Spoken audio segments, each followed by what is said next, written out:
नमस्कार दोस्तों, स्वागत है आपका आज के मुख्य समाचारों की वीडियो में। जी हां दोस्तों, यहां पर आपको देखने को मिलेगी सुबह से लेकर शाम तक की सारी के सारी बड़ी खबरें मुख्य समाचार ब्रेकिंग न्यूज अपडेट के रूप में। तो दोस्तों, आपसे रिक्वेस्ट है इस वीडियो को ज़्यादा से ज़्यादा लाइक और शेयर करें। तो दोस्तों, जान लेते हैं आज की पहली बड़ी खबर। मोदी कैबिनेट का बड़ा फैसला, 750 करोड़ रुपए से लद्दाख में बनेगी सेंट्रल यूनिवर्सिटी। जी हां दोस्तों, केंद्रीय मंत्रिमंडल ने केंद्र शासित प्रदेश लद्दाख में केंद्रीय विश्वविद्यालय स्थापित करने के प्रस्ताव को मंजूरी दे दी है। लद्दाख में सेंट्रल यूनिवर्सिटी पर सरकार 750 करोड़ रुपए खर्च करेगी। कैबिनेट बैठक के बाद सूचना प्रसारण मंत्री अनुराग ठाकुर ने कहा कि प्रधानमंत्री नरेंद्र मोदी की अध्यक्षता में हुई केंद्रीय मंत्रिमंडल की बैठक में यह फैसला लिया गया है। इस पर 750 करोड़ रुपए की लागत आएगी। उन्होंने कहा कि केंद्र शासित प्रदेश लद्दाख में केंद्रीय विश्वविद्यालय स्थापित होने से उच्च शिक्षा के क्षेत्र में असंतुलन दूर करने में मदद मिलेगी और केंद्र शासित प्रदेश का संपूर्ण विकास सुनिश्चित किया जा सकेगा। केंद्रीय मंत्री ने कहा कि लद्दाख में केंद्रीय विश्वविद्यालय स्थापित होने से छात्रों को उच्च शिक्षा प्राप्त करने का अधिक अवसर मिल सकेगा। उन्होंने बताया है कि इस विश्वविद्यालय का पहला चरण 4 वर्षों में पूरा किया जाएगा। इसके अधिकार क्षेत्र में लेह कारगिल क्षेत्र भी आएंगे।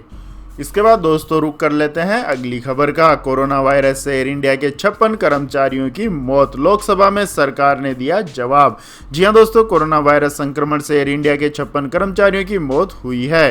केंद्रीय नागर विमान राज्य मंत्री वीके सिंह ने गुरुवार को कहा कि कोरोना वायरस संक्रमण के कारण 14 जुलाई तक एयर इंडिया के 56 कर्मचारियों की मौत हुई है। उन्होंने लोकसभा में एक प्रश्न के लिखित उत्तर में यह जानकारी दी। वीके सिंह ने बताया कि कोविड-19 से एयर इंडिया के 3523 कर्मचारी संक्रमित हुए थे। 14 जुलाई 2021 तक इनमें से 56 कर्मचारियों की मौत हो गई। उड्डयन मंत्री ने कहा कि कोविड प्रभावित कर्मचारियों और उनके परिवारों के हितों की रक्षा के लिए एयर इंडिया की ओर से कई कदम उठाए गए हैं। उन्होंने बताया कि कोविड के कारण मौत होने पर हर स्थायी कर्मचारी के परिवार को 10 लाख रुपए का मुआवजा दिया गया। इसके बाद दोस्तों, जान लेते हैं अगली बड़ी खबर। कोरोना के बाद करीब 30% बच्चों ने छोड़ा स्कूल, बाल मजदूरी का खतरा बढ़ा। जी हां दोस्तों, देश में कोरोना महामारी की दूसरी लहर चल रही है। साथ ही तीसरी लहर के अगले 3 महीनों में आने की संभावना भी जताई जा रही है। कोविड के खतरे के चलते पिछले साल से ही देश में प्राइवेट और सरकारी स्कूल बंद हैं, लेकिन अब छात्रों के स्कूल छोड़ने को लेकर एक चिंता पैदा करने वाला आंकड़ा सामने आ रहा है। ऑल इंडिया पेरेंट्स एसोसिएशन की ओर से किए गए अध्ययन में सामने आया है कि देश के प्राइवेट स्कूलों में पढ़ने वाले करीब 15% छात्रों ने स्कूल छोड़ दिया है, जबकि सरकारी की बात करें तो ऐसे बच्चों की संख्या 30% से ज्यादा है जिन्होंने स्कूलों से नाम कटा लिया है या स्कूल छोड़ दिया है। ऑल इंडिया पेरेंट्स एसोसिएशन के अध्यक्ष अशोक अग्रवाल ने बताया है कि स्कूलों से बड़े इस ड्रॉप आउट के बाद बाल मजदूरी की समस्या भी सामने आ रही है। कोरोना के बाद बड़ी संख्या में शहर छोड़कर गांव गए बच्चों और शहरों में स्कूल छोड़कर घरों में बैठे बच्चों के बाल श्रम में लगने की आशंका है। अग्रवाल कहते हैं कि अगर डाटा निकाला जाए तो बाल मजदूरों की संख्या दोगुनी होने की भी संभावना है, जो कि कोरोना से भी ज्यादा खतरनाक है। इन बच्चों के कभी स्कूल न लौटने का भी खतरा बढ़ गया है। ऐसे बहुत सारे बच्चे हैं जो स्कूल गए हैं और फिर छोड़ चुके हैं। उन्हें दोबारा स्कूलों में लाना काफी कठिन हो जाएगा। इसके बाद दोस्तों, जान लेते हैं अगली बड़ी खबर। सरकारी तेल रिफाइनरी कंपनियों में 100% एफडीआई को दी मंजूरी। अब तेजी से होगा बीपीसीएल का निजीकरण। जी हां दोस्तों, कैबिनेट की बैठक में बृहस्पतिवार को निजीकरण के लिए चुनी गई सरकारी तेल रिफाइनरी कंपनियों के लिए प्रत्यक्ष विदेशी निवेश बढ़ाने को मंजूरी दे दी गई है। इस कदम से भारत पेट्रोलियम कॉरपोरेशन लिमिटेड में केंद्र सरकार की हिस्सेदारी बेचने में मदद मिलेगी। दूसरे शब्दों में कहे तो बीपीसीएल के निजीकरण को इस फैसले से रफ्तार मिलेगी। अधिकारियों ने बताया कि मंत्रिमंडल ने विनिवेश के लिए चुनी गई सार्वजनिक क्षेत्र की रिफाइनरी कंपनियों में एफडीआई मौजूदा 49% से बढ़ाकर 100% करने के प्रस्ताव को मंजूरी दे दी है।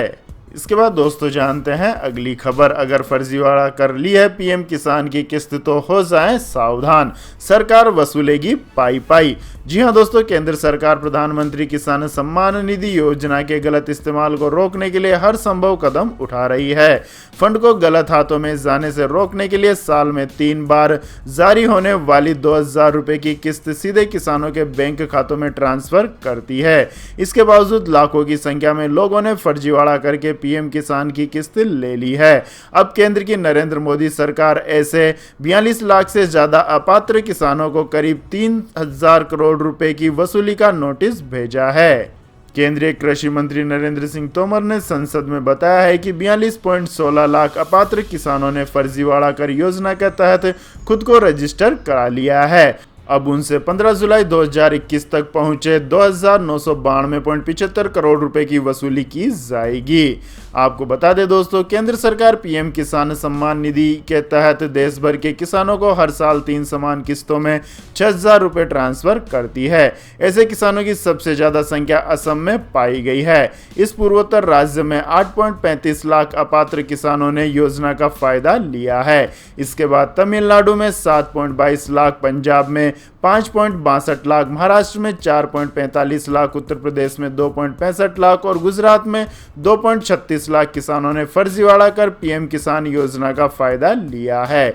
इसके बाद दोस्तों जान लेते हैं अगली खबर। टोक्यो ओलंपिक के स्वर्ण पदक विजेता को 75 लाख रुपए देगा इंडियन ओलंपिक एसोसिएशन।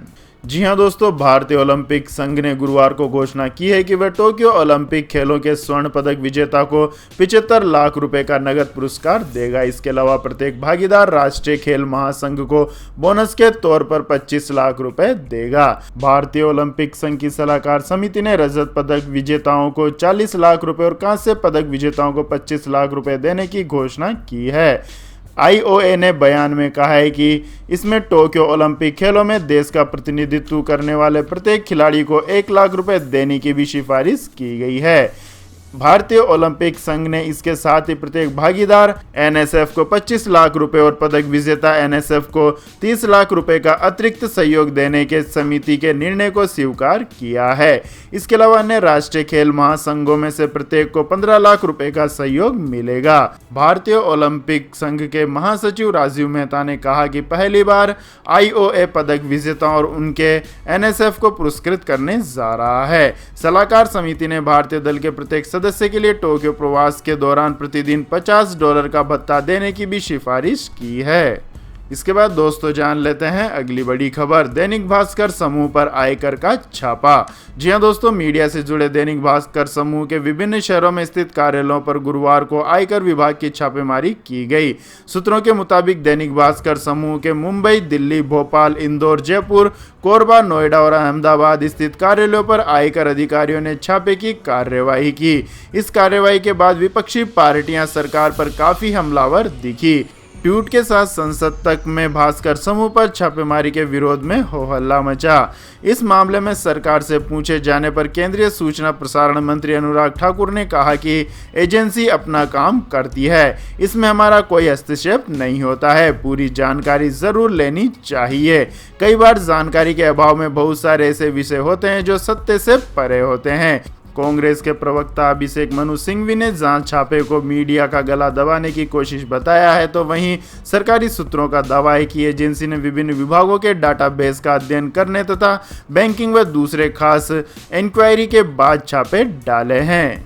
इसके बाद दोस्तों जान लेते हैं अगली बड़ी खबर। मध्य प्रदेश सरकार कर्मचारियों के लिए लाएगी नई योजना, आधे वेतन पर मिलेगी 5 साल की छुट्टी। जी हां दोस्तों, मध्य प्रदेश की शिवराज सरकार कर्मचारियों को शासकीय सेवा में रहते हुए निजी काम या नौकरी का मौका देने की तैयारी कर रही है। इसके तहत कर्मचारी अधिकतम 5 साल की लंबी छुट्टी लेकर कोई भी काम कर सकेंगे। इस अवधि में उन्हें आधा वेतन भी मिलता रहेगा। इस व्यवस्था में उनकी वरिष्ठता प्रभावित नहीं होगी। ये कवायद सरकार का खर्च कुछ कम करने के लिए की जा रही है। अभी राज्य सरकार करीब 60,000 करोड़ रुपए सालाना वेतन भत्तों पर खर्च कर रही है। हालांकि शिक्षक, डॉक्टर, पैरामेडिकल स्टाफ, पुलिस सहित ऐसे कई विभागों के कर्मचारी इसके दायरे में नहीं आएंगे जिनकी सेवाएं अत्यावश्यक होती है। आपको बता दें कि सरकार के खर्च को कम करने के लिए वर्ष 2002 में दिग्विजय सिंह सरकार ने भी मध्य प्रदेश सिविल सेवाएं योजना शुरू की थी। ये योजना 2007 में भाजपा शासनकाल में बंद कर दी गई। करीब 4,000 कर्मचारियों ने इसका लाभ भी उठाया था। इसका फायदा यह रहा कि स्थापना व्यय कुछ कम हुआ। इसके बाद दोस्तों जान लेते हैं अगली बड़ी खबर। लेकिन दोस्तों अगली खबर जानने से पहले आप लोगों से गुजारिश है कि इस वीडियो में दिखाई गई खबरें अगर आपको पसंद आई हो तो इस वीडियो को लाइक करें, शेयर करें और हमारे चैनल को सब्सक्राइब करें। तो दोस्तों जानते हैं अगली बड़ी खबर। जन्म दर बढ़ाने के लिए ईरान सरकार का नया फॉर्मूला लॉन्च किया हमदम ऐप। जी हां दोस्तों, पिछले कुछ सालों में ईरान जन्म दर कम होने की समस्या से बुरी तरह से जूझ रहा है। ईरान में विश्व के कई दूसरे देशों के मुकाबले जन्म दर काफी कम हो गई है, जिससे परेशान ईरान की सरकार ने एक नया नुस्खा निकाला है। जन्म दर बढ़ाने के लिए ईरान सरकार ने मैच मेकिंग ऐप को लॉन्च किया है ताकि युवाओं में आकर्षण बढ़ सके और वो ऐप के जरिए अपने लिए सही जीवन साथी चुन सके और फिर ईरान की आबादी को बढ़ाया जा सके। अधिकारियों के मुताबिक इस ऐप का नाम हमदम है। इसे सरकार के इस्लामिक सांस्कृतिक निकाय ने बनाया है। यह ऐप संभावित जोड़े, उनके परिवारों को मैचिंग और परामर्श सेवाएं प्रदान करता है। इसके साथ ही शादी के 4 साल बाद तक जोड़े के संपर्क में रहता है। ईरान में इस्लामिक कानून के तहत पश्चिमी शैली की डेटिंग पर पाबंदी है, लेकिन कई युवा पारंपरिक तरीके के विवाह करना पसंद नहीं करते हैं। इसके बाद दोस्तों जान लेते हैं अगली खबर। कोरोना कम होते ही स्कूल चले हम। राजस्थान में 2 अगस्त से खुलेंगे स्कूल। इन राज्यों में भी है तैयारी। जी हां दोस्तों, कोरोना संक्रमण की दूसरी लहर कमजोर पड़ते ही कई राज्यों के बाद अब राजस्थान में भी स्कूल खोलने की तैयारी हो गई है। स्कूल समेत दूसरे एजुकेशन इंस्टीट्यूट खोलने को लेकर मुख्यमंत्री अशोक गहलोत ने गुरुवार को कैबिनेट मीटिंग बुलाई थी। मीटिंग में 2 अगस्त से स्कूल समेत बाकी एजुकेशन इंस्टीट्यूट खोले जाने का फैसला लिया गया है। मुख्यमंत्री अशोक गहलोत ने ट्वीट कर बताया कि कैबिनेट मीटिंग में स्कूल खोलने को लेकर सहमति बनी है।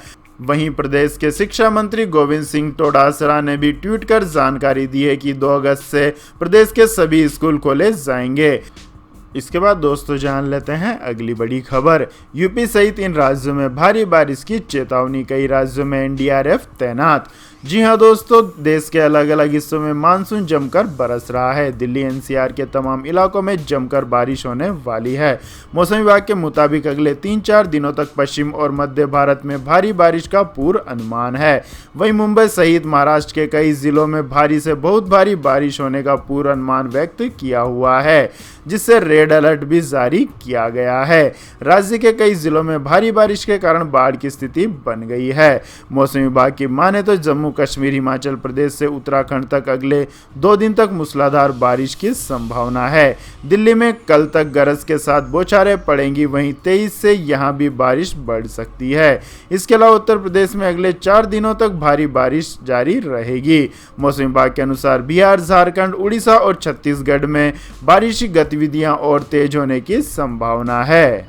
इसके बाद दोस्तों जान लेते हैं आज के सोने और चांदी के भाव। तो दोस्तों सोने के भाव में गिरावट देखने को मिली। एचडीएफसी सिक्योरिटीज ने कहा कि आज सोने के भाव में 264 रुपये प्रति 10 ग्राम की टूट देखने को मिली है। इससे राष्ट्रीय राजधानी दिल्ली में सोने का भाव 46,452 रुपये प्रति 10 ग्राम रह गया है। इससे पिछले सत्र में सोने का भाव 46,716 रुपये प्रति 10 ग्राम पर था। वैश्विक स्तर पर सोने के भाव में गिरावट और रुपए के मूल्य में मजबूती से घरेलू सराफा बाजार में सोने के भाव में गिरावट देखने को मिली है। वहीं बात करें दोस्तों चांदी की, तो चांदी की कीमत में 4 रुपये प्रति किलोग्राम की मामूली वृद्धि देखने को मिली।